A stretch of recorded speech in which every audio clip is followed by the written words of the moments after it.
बीड लोकसभा निवडणुकीची रंगत जी आहे चांगलीच रंगताना दिसून येत आहे। बीड लोकसभेकडे राज्यासह देशाचे लक्ष लागलेलं आहे।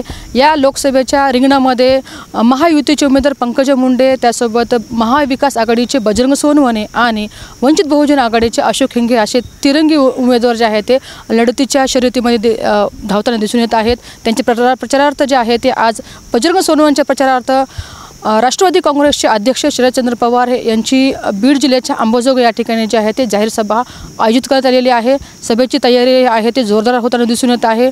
अंतिम टप्प्यामध्ये तयारी होताना दिसून येत आहे। सायंकाळी 6च्या दरम्यान जी आहे ती ही सभा अंबाजोगाई येथील मोंडा मैदानात होणार असल्याचे या ठिकाणी सांगण्यात आलेलं आहे आणि त्या अनुषंगाने सभेमध्ये शरदचंद्र पवार काय बोलणार याकडे सर्वांचे लक्ष लागलेलेच आहे। मात्र महायुतीचे उमेदवार पंकजा मुंडे यांच्या प्रचारात देखील मागच्या 2 दिवसापूर्वी देशाचे प्रधानमंत्री नरेंद्र मोदी यांनी देखील अंबाजोगाई या ठिकाणी सभा घेतलेली आहे।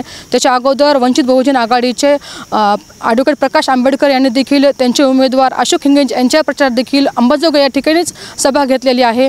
एकंदरच बडे नेते जे आहेत ते अंबाजोगाई या ठिकाणी त्यांच्या उमेदवारासाठी जे आहे ते सभा घेताना दिसून येत आहेत आणि प्रत्येकजण आपल्या उमेदवाराला जिंकण्यासाठी जे आहे तो शर्तीचे प्रयत्न करताना देखील या ठिकाणी दिसून येत आहेत।